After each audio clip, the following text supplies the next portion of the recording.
In the center of the galaxy, three great civilizations met on a giant space station made of crystal and metal.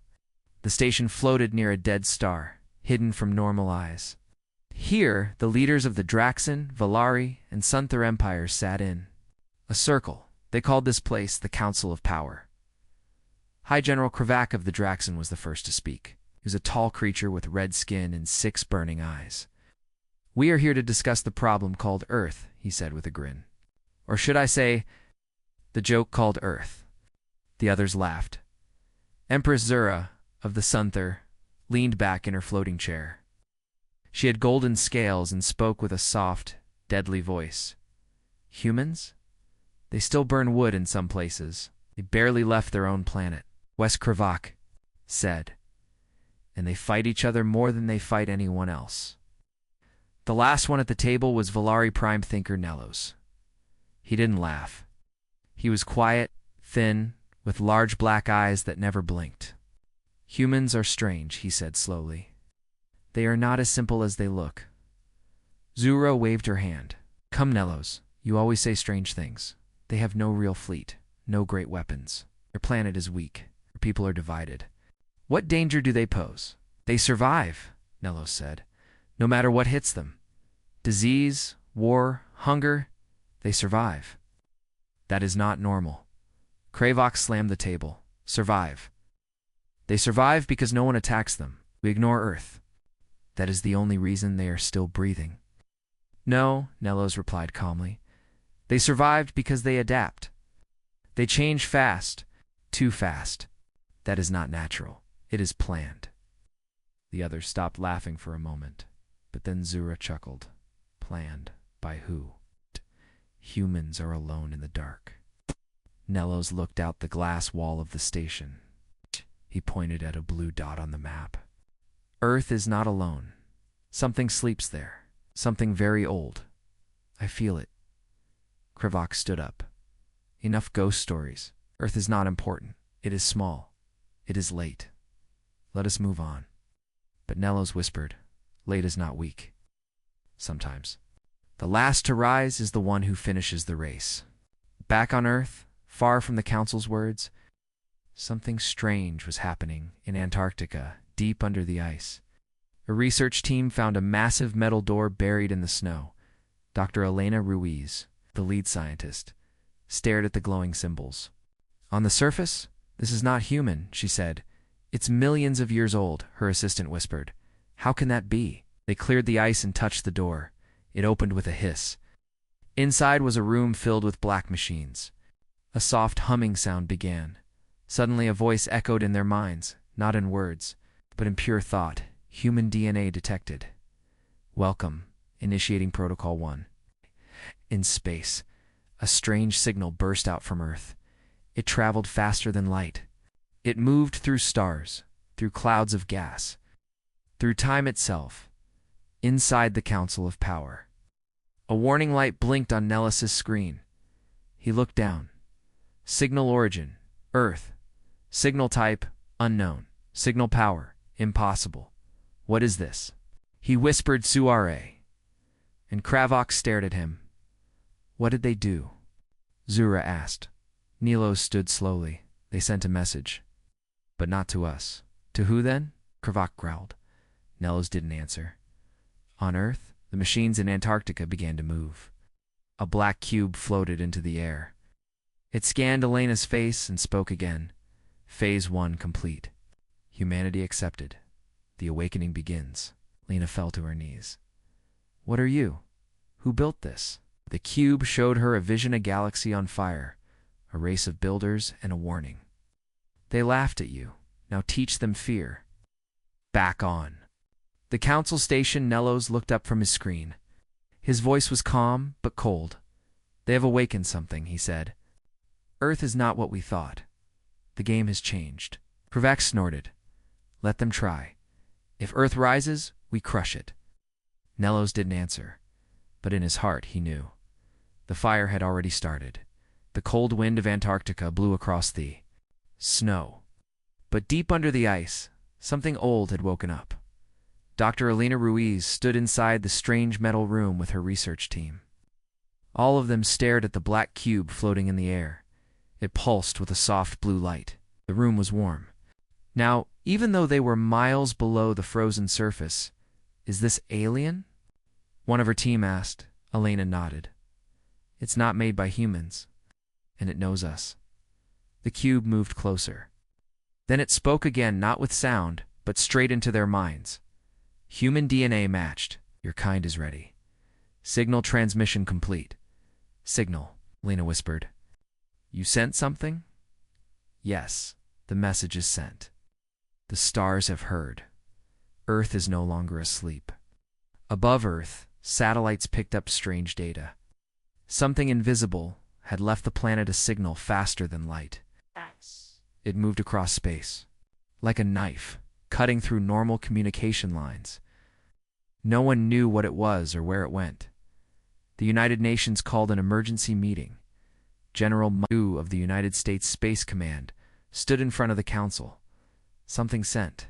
A signal from Antarctica, he said. It wasn't from us. It wasn't human. What do you mean? Asked a Russian diplomat. We think it came from under the ice, O'Neill said. Something buried. Something that's been sleeping for a long time. Do we know what? It told the stars? O'Neill paused.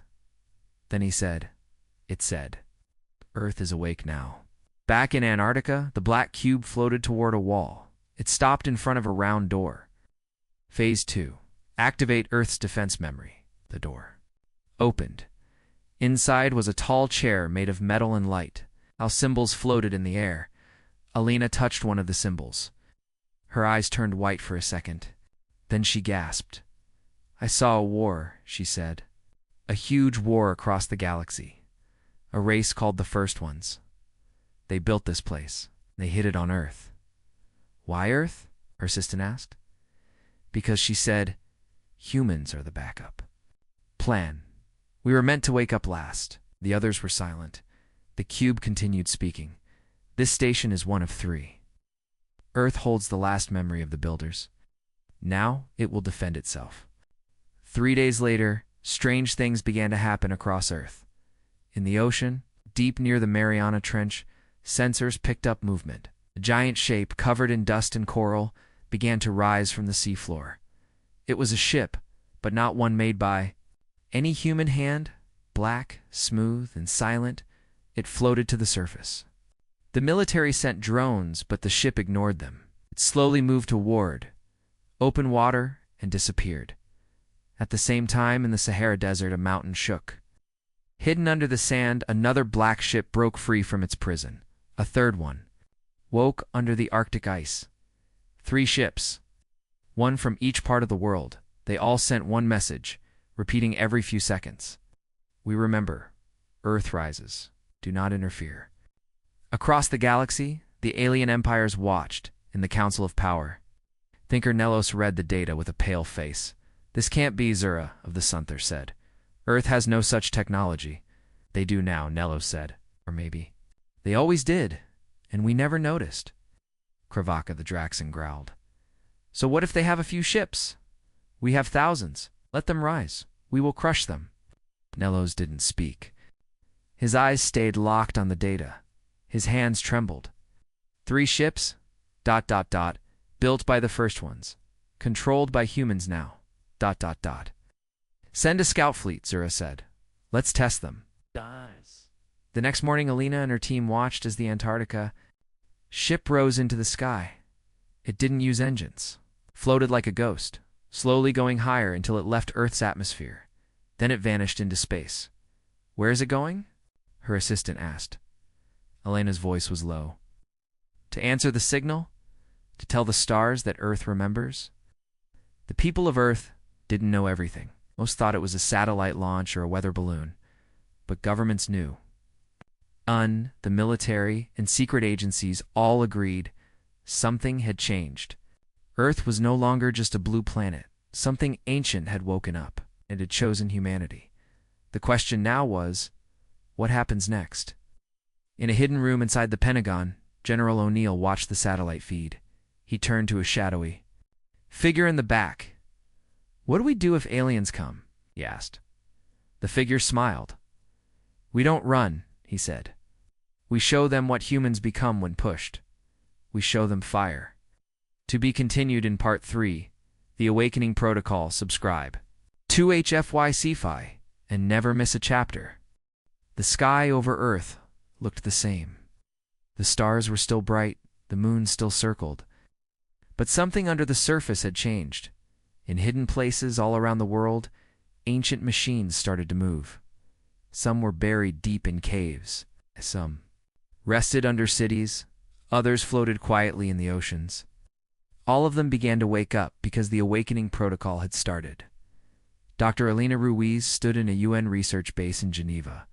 She stared at a giant screen showing a glowing map of Earth. Red dots blinked across every continent. These are all machines? Asked a general beside her. Yes, Elena said. Alien machines. Made by a race called the First Ones, they built these to hide, to sleep, and to wait for us, for humans, the general asked. Elena nodded. Yes, the machines accept. Only human DNA. That means we were chosen.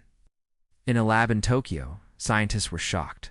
A virus that had killed crops in Asia suddenly disappeared. No cure was made. It just vanished. In Berlin, a paralyzed man stood up after touching a black sphere found under a river. In California, an old military drone, abandoned for years, powered on by itself. Its systems were smarter, faster, almost alive. These changes happened quietly. No news reported them. But the people in power knew Earth was changing. In orbit, one of the ancient black ships floated above the planet. It had no windows, no engines. But inside, something was alive. A glowing red core pulsed with energy. Round it, metal arms moved, fixing weapons, scanning stars. It spoke in a deep, clear voice. Defensive systems active. Its language: human, enemy, galactic hostiles. Priority: protect Earth, protect humanity. The ship was ready for war. On Mars, human scientists working in a small base got a strange message. The words appeared on every screen. You were never alone. The time of silence is over. Build faster. You must be ready. The Martian team looked at each other in shock. Then they looked at their tools, their half-finished ships, and their dusty solar panels. Who sent that? One engineer whispered. No one knew.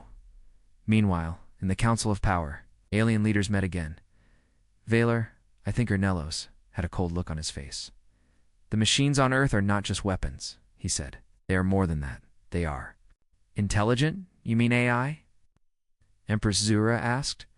No, Nellos replied. Worse, they think like soldiers. They remember orders from a race that died millions of years ago, and they now serve the humans. General Kravok slammed his fist. We must crush them before they finish whatever they're doing. Nellos looked him in the eye. They are already doing it. In secret military bases across Earth, strange new tech was being tested. Planes that could fly without fuel. Armor that moved like a second skin. Guns that aimed by reading the soldiers' eyes. But the biggest change came from the minds of humans themselves. People were getting smarter. Some scientists started to solve problems faster than before. Some children could read complex data without learning it. Some soldiers reacted in battle simulations quicker than machines. What's happening to us? Elena asked the cube inside the Antarctica base. The black cube floated quietly then. Spoke. Human DNA unlocked. Memory patterns matched. Potential increased. Elena stared. So you're upgrading us? Not upgrading, it said. Restoring. Humans were never meant to be weak. Soon the UN had no choice. They created a secret global task force called Project Ember. Their job: work with the alien tech and prepare for war. General O'Neill led the project. He spoke to the world's leaders. Earth is changing. The old rules are gone. Something ancient has chosen us. The other civilizations, Draxon, Valari, Sunther, they're watching. They're scared, and I say, let them be scared. But Earth wasn't only preparing defenses. The first true human starship, built with the help of the black machines, was finished in just 6 days. It was called ENBER. 1. Its engines didn't use fuel. Its weapons didn't need bullets. It's moved by bending space itself. On the day of its launch, people across the world watched the sky. Ember-1 rose like a silent shadow, vanishing into the clouds. Then it disappeared into deep space. Its mission: to scan, to explore, and if needed, to strike. Back in the Council of Power, a loud alarm sounded. The Draxan commander shouted, "Something has entered our border. It's a ship in known class." Kravok stood. "Show me." A red dot blinked. On the screen, fast, silent, close to their planet. "It's from Earth," the commander said. "We think it's their first ship." Zura narrowed her eyes. "Why would they send a single ship?" Nellos answered quietly. "It's not a scout, it's a message." Deep in space, Embriar-1 sent a signal back to Earth. A single line of text: "We are ready." In deep space, near the edge of the Draxan Empire, a single human ship floated in silence, Ember-1. It was small compared to Draxan warships. No giant guns, no fleets behind it. Just a black triangle-shaped ship moving alone with no fear. Inside, the pilot captain, Aisha Monroe, watched the stars. She wore a special suit made by the ancient machines. Her eyes glowed with a soft, silver light. "Status?" she asked. The ship answered in her mind. "Draxan fleet, 4 cruisers, 2 carriers. Combat readiness, 100%. Orders: defend, do not warn." On the Draxan warship Claw of Might, Commander Grex laughed. "It's just one ship," he said. "No support, no power readings. This is Earth's first move." The Draxan officers laughed with him. "Lock weapons," Grex said. "Let's erase the monkeys before dinner." They powered up their plasma cannons. Ember-1 stayed still. Then it moved fast, too fast. In 1 second, it crossed 500 kilometers. Its outer shell bent space around it. The Draxan cannons missed every shot. Then Ember-1 cut through the cruiser with a single beam of pure white light. No explosion, just silence. The Draxan ship was sliced in half like butter. The other Draxan ships froze. What was that? Grex shouted. "Where did it come from?" Another ship exploded. Then another. Berm didn't fire like normal ships. It moved like a ghost, attacking from strange angles. Every time it appeared, another enemy ship vanished. In less than 3 minutes, the entire Draxan fleet was gone. Back on Earth, the signal came in. "Mission complete," Captain Aisha said. "No human casualties. Area clear." The leaders at the UN command room stared at the screen. General O'Neill whispered, "So this is what they gave us." Dr. Alina stood beside him. "No," she said. "This is what we always had. We just forgot." The news spread fast, though not to the public, across the stars. The 3 great alien empires got the same report. Earth's first ship destroyed a full Draxan squadron. Alone, the Valari Council met in secret. Thinker Nellos did not look surprised. "They didn't fight like us," one Valari scientist said. "Their weapons are not known. Their speed is unnatural." "It is human," Nellos said, "but not the human we remember. These are not primitive creatures anymore." In the Draxan homeworld, anger burned. High General Kravok punched a hole in the wall. "They attacked us. With 1 ship." An officer replied, "We have many more. Let us send a full fleet to crush Earth." Kravak nodded. No mercy, no survivors. He didn't know that the Earth was already watching him in orbit above Earth. 2 more ancient ships had risen from the sea. They connected with Ember-1 and formed the first human fleet. But this fleet was not for show. It was for survival. Dr. Alina stood inside the Antarctica facility, looking at a giant glowing map. Each red line showed a ship. Each showed a new machine waking up underground. She touched a screen and said, "How many more ships can we build?" The AI answered, 53 in 5 days. Earth's sky will burn with fire. At a secret UN meeting, General O'Neill spoke. "We didn't start this," he said. "They laughed at us. They ignored us. Now they're angry because we survived." "Is our goal now?" Diplomat asked. O'Neill looked at everyone in the room. We hold the line. We don't invade. We don't destroy planets. But if they come for us, we show them what Earth really is. He paused. A storm. In the outer edge of Earth's solar system, human satellites picked up movement. A Draxan fleet was coming. Hundreds of ships, no messages. No warnings. Just fire, EMB, ER1, Ember 2. And MBER3 moved into position.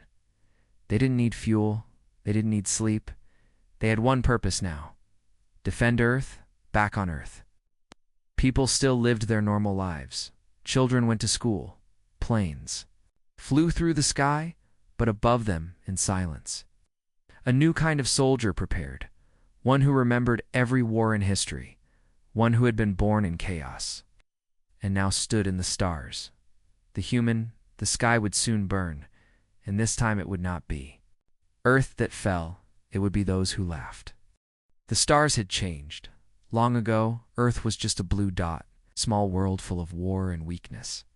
Now it was something else, something the old empires feared, but still didn't understand. They were warned, but they didn't listen. In the Draxan Empire, High General Kravak prepared for war. He stood in front of a great army of ships, hundreds of them. The Draxan had never been defeated in space. Not for 1,000 years. They destroyed one of our fleets, Kravak said. So now, we burned their planet, his officers cheered. Their warships were already moving toward Earth. No one questioned him. No. One feared the humans. That was their mistake. In a hidden chamber on the Valari homeworld, Thinker Nello stood alone. He read the new data. Earth's ships were multiplying. Their technology was growing faster than possible. They were building ships in days, weapons in hours, and A's that learned in minutes. This is not evolution, he whispered. This is a return. He sent a final report to the Valari High Council. Stop the Draxan. Earth is not what you think. If they strike again, they will not stop at defense. They will answer with fire. The Valari Council laughed. They ignored him. On Earth, the UN had changed. No more slow meetings. It's no more fear.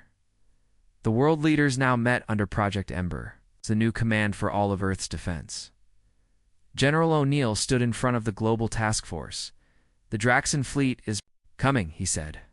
We don't know how many, but it's a full strike force. A map showed red lines moving through space directly toward Earth. Dr. Alina added, they're not coming to talk. This is a full invasion. Can we stop them? Asked. O'Neill smiled slightly. We won't stop them, he said. We'll warn them. One last time. In orbit above Mars, MBER-1 floated with two sister ships, ready for first contact. Captain Aisha Monroe was back in her suit, eyes glowing with silver light. She looked at her screen. Draxan fleet in visual range. No signs of peace. Ship's AI spoke softly. Final message prepared. Sending now. Inside the Draxan flagship, Commander Grex received a message. Opened it on the main screen. It showed a calm human face. Captain Monroe, she said one line. Turned back. This is your only warning, Grex laughed. Fire everything. The space near Mars turned red. Hundreds of plasma blasts flew at the human ships. Ember-1. The others didn't move. Instead, a shield of light appeared around them. A shield not made of metal, but of folded gravity. The attacks bent around it, missed, disappeared. Then Earth struck back. EMBE-1's weapons activated, not cannons, but beams that cut space itself. Draxan ships exploded without sound. One by one, they fell like leaves in fire in only 10 minutes. 40 ships were gone. Grex stared in horror. They're not just defending, they're destroying us. Turned to run. But Ember 3 was already behind him. One final shot, the Draxan. Flagship shattered into dust, back on Earth. The satellite feed showed the battle. General O'Neill said nothing, Dr. Alina whispered. They didn't listen. They never do, O'Neill replied. But now they're learning. In the Sunthur Empire, Empress Zura received the report. She watched the footage. Draxan ships vanishing one by one, human ships moving like lightning. No fear, no mistakes. She turned to her guards. "Prepare the fleet," she said. "What to?" "Fight.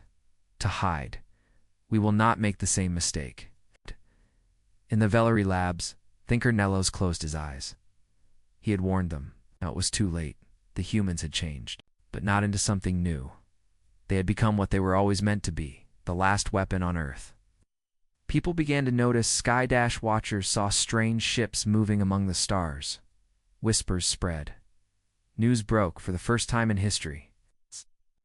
World united in fear and in hope. The government spoke carefully, but one message reached every screen, every phone, every home. A simple line sent by the AI system of Project Ember: "We were not ready before. Now we are. We are not alone anymore." In a classroom in Nairobi, a young girl raised her hand. "Teacher," she asked, "are the stars still dangerous?" The teacher looked out the window. He smiled. "No, child," he said. "Now we are dangerous." The Sunther Empire had ruled the stars for 10,000 years. Their ships were sleek, quiet, and deadly. Their weapons bent time. Their spies knew everything until now, and now they were afraid. Empress Zura of the Sunthor watched a battle replay in silence. Draxan ships were burning. Human ships moved like lightning, cutting through fleets like they were paper. Her generals stood behind her, frozen. No one dared to speak. "At last," she said, "we underestimated them." A general asked, "Shall we strike them now, before they grow stronger?" Zura shook her head. "No, we trap them. We will not fight their speed. We'll make them walk in too." Our jaws? In a dark room aboard a hidden Sunther station, scientists and strategists built a plan. They chose the location, a dying star in a red system. Its gravity fields were unstable. Any ship that came too close would slow down, lose power, and become easy to destroy. "We send a fake signal," one scientist said. "Something Earth cannot ignore." "What kind of signal?" "A distress call." He nodded. "Humans would come. Humans always come to help." On Earth, the signal was picked up by Ember Command. It was weak, broken, but clearly a voice. "This is HSS Darwin, stranded, dying star. Please help, coordinates, attached." General O'Neill leaned forward. "HSS Darwin. That was one of our colony scout ships. Lost 15 years ago." Captain Aisha Monroe, watching from orbit aboard OR-1, narrowed her eyes. "Be real. Could be bait," she said. Alina analyzed the signal from the lab. "The voice is human," she confirmed. "But the transmission style is ... old. Like someone copied it." A vote was taken. Earth would send a small team to investigate. It's just one ship. Quiet. Fast. They wanted answers Ember Dash for a fast recon ship launched from orbit.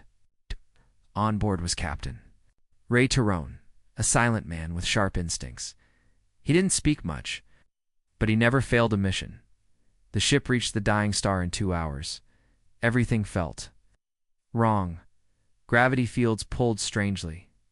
Time moved slower. Lights flickered on the dash, then he saw it. A broken human ship. HSS Darwin, floating silent. Dead, Torin scanned it. No life signs. Hull is intact. No battle damage. The AI replied, "Energy traces detected. Not human. Hidden Sunther ships in system. It's a trap." Suddenly space lit up, 20 Sunther ships uncloaked. They surrounded Forfert like wolves. Target. "Earth ship," a Sunther commander said. "Fire now." But they were too late. Captain Torin smiled. He didn't come alone. Behind him, from a hidden fold in space. For Ember-class warships appeared silent and invisible until the right moment. Human weapons activated new ones.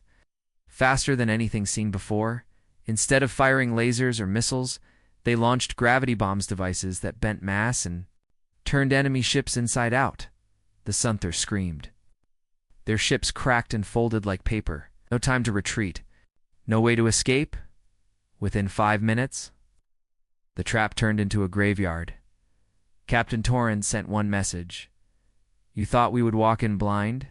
We saw the jaws, so we came with fire. Back on the Sunther homeworld, Empress Zura stared at the incoming report. Her generals said nothing. Her scientists offered no answers. She whispered, "They turned our trap into a battlefield, and they didn't lose a single ship." Someone finally asked, "What do we do now?" Zura stood. "We prepare to run." On Earth, the people were beginning to understand. They watched their skies, not with fear, but with awe. News spread of the human victory. Memes exploded online. We brought sticks to a star war, and now we have thunder. Earth, from target to titan. Children played pretend, acting like Ember pilots, and around the planet, construction continued. Ships were being built, faster than ever. Earth was not just defending anymore. It was evolving inside the Antarctica. Base. Dr. Elena stood with General O'Neill. "We've now beaten Draxon and Sunther forces," she said. "But the Valari, they're still silent. Maybe they're smarter," O'Neill said. Or maybe, Elena replied, "they're planning something worse." The cube floating beside them glowed softly. Stage 3 begins. Earth will no longer wait. Earth will reach out. In the blackness of deep space, human ships moved toward Valari borders. They were not afraid. They were curious. They were ready, and they carried a message. You laughed. You plotted. Now we rise. In the cold darkness of deep space, 3 human ships crossed the edge of Valari territory. They didn't fire. They didn't hide. They simply moved forward bold, slow, and without fear. The ships sent a signal every few minutes. We come with truth, but we are not weak. Speak now or fall later. The Valari did not respond, but they watched in the Valari capital. Under a silver sky, Thinker Nello stood alone before the High Mind Council. "Earth has changed," he said. "Their technology is not stolen. It is unlocked." The council members, strange, tall beings with long heads and glowing veins, remained silent. Nello's continued. "We thought Earth was a mistake. But now I believe it was a plan." "What plan?" one counselor asked. Nello's tapped a button. A hologram filled the room. Old records, ancient scripts, secret files. "This," Nello said, "is the truth we ignored. Long ago, before the Valari, before the Draxon, before the Sun-Third, there was another race. The first ones, they were builders of stars, makers of machines that lived forever, and they disappeared. But before they vanished, they left something behind. Not weapons, not ships. They left a seed, a planet, a test, a final hope. They left Earth back in the Antarctica facility." Dr. Elena stood in front of the cube. She was not just a scientist now. She was the voice of Earth's memory. The cube showed her visions again. Humans being guided by invisible hands. Sudden leaps in thought, in strength, in survival. The great wars, the chaos, the darkness. And always someone watching, recording, waiting. "You were made for this," the cube said. "The others were early. You were last. The first ones chose you." In the UN Command Center, General O'Neill spoke to the world's leaders.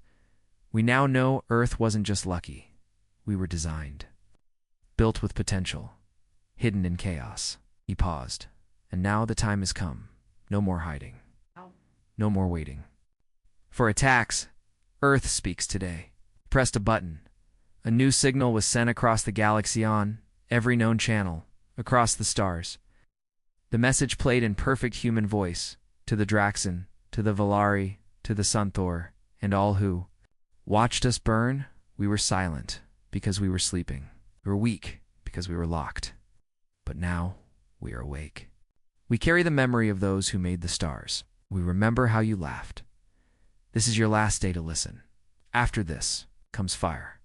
On the Sunther homeworld, panic spread in Draxon space. Fear turned to rage, but in Valari chambers, Nellos did not panic. He sat with the old files. The signs were all there. The first ones had planned this from the beginning. Humans were not the final enemy. They were the final answer. High above Earth, the human fleet now stretched across orbit. Ember-class ships moved in perfect silence. Some carried weapons never before seen. Others carried massive machines that could build new ships in space. And a few carried something even stranger. Human-AI hybrids. Not robots, not programs. Real humans, enhanced by ancient tech. Their minds linked to Earth's memory network. One of them was Captain Aisha Monroe. She stood inside her ship. It's no longer fully human, but something better. She spoke to the crew. We carry the truth now. And we carry a choice. They can accept it, or we burn their lies away. The Valari Council Chamber. Alarms flashed. A new message appeared. A location. A time. An invitation. From Earth they want to meet, a Valari leader asked. Yes. Nellos said. At the same place the first ones vanished. If we don't go, Nellos looked at the stars, then they will come to us. Not with words, but with war. In a hidden chamber inside the moon. An ancient gate opened. One never built by humans, but now controlled by them. The gate shimmered with blue. Light. Earth's first intergalactic doorway. Not to escape, to arrive, Alina. O'Neill and Monroe stood together, staring into the gate. Monroe spoke, her voice half machine, half human. We are not what we were. We are not just survivors. We are not your pets. We are your replacement. And with that, they stepped forward. The galaxy held its breath. The humans had crossed the gate. They stood where the first ones disappeared on the edge of a dead system, where stars had gone dark, and even light moved slower. No ships had ever returned from this place, but Earth had come, and this time wasn't coming to learn. It came to lead. Captain Aisha Monroe, a bonded to the Earth Core AI, stood at the bridge of Ember Prime, the newest ship in the fleet. Larger than a city, armed with weapons that had no name, behind her, the entire human fleet waited. Not thousands of ships, only 70, but each one was smarter. Faster and stronger than anything the other empires had ever built. They didn't need numbers. They had truth and fire. The Valari arrived first. Thinker Nellos led a small group of ships. Not armed for war, but for talk. He sent a message. We are here. We are listening, Monroe replied. Then you live. The Draxon came next. But not to speak. They came with warships. Hundreds of them, led by High General Kravak, still blinded by pride. This ends today, he shouted. We erase Earth before they spread further. He didn't wait. He fired. But he forgot where they were. This place was not normal space. It was shaped by the first ones, their machines. Still lived deep in the dark. Asleep until now, and Earth had the key. Ember Prime lit up. Its hull glowed with ancient symbols. A voice whispered, across all channels, cold, final, judgment protocol. Active. The dead system came to life. Black stars opened like eyes. Invisible weapons spun awake. Old machines buried in dust rose like giants. And Earth controlled all of it. The Draxon fleet didn't stand a chance. Gravity. Folded ships tore apart. Mid-dash flight. Their weapons turned back on them. Their screams didn't even reach their own ears. In 2 minutes, over 200 warships vanished. High General Kravak was the last to go. As his ship cracked in half, he whispered, "This can't be." But it was. It was always going to be. On the Valari Bridge. Thinker Nellos watched in silence. He didn't move. He didn't run. He simply said, "Now I see." Empress Zura of the Sunther never came. She'd already fled her empire, hiding on a frozen moon. But even there, the message reached her. A small human drone landed on her palace roof. It played the final Earth signal. You laughed. You hunted. You ruled. Now we remember. Now we rise. Earth is no longer part of the galaxy. Earth is the galaxy. The drone exploded in blue flame. Zura screamed in silence, back on Earth. People celebrated. They saw the stars no longer as cold dots of light, but as open roads. New colonies began. Ships flew out daily. Science moved faster than ever before. Diseases vanished. Energy was endless. Children grew up learning how to fly between suns. No one talked about aliens anymore. They talked about humans and what came next. In the Antarctica base, Dr. Alina stood before the sleeping cube. She placed her hand on it one last time. "Was this always our future?" she asked. The cube glowed softly. "No, it was your choice. And you chose." To survive, General O'Neill retired a hero.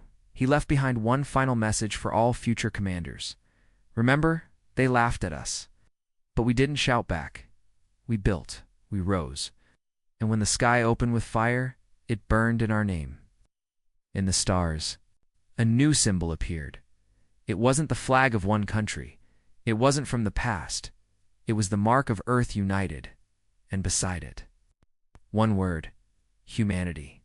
And the galaxy would never forget it, because now it belonged to them.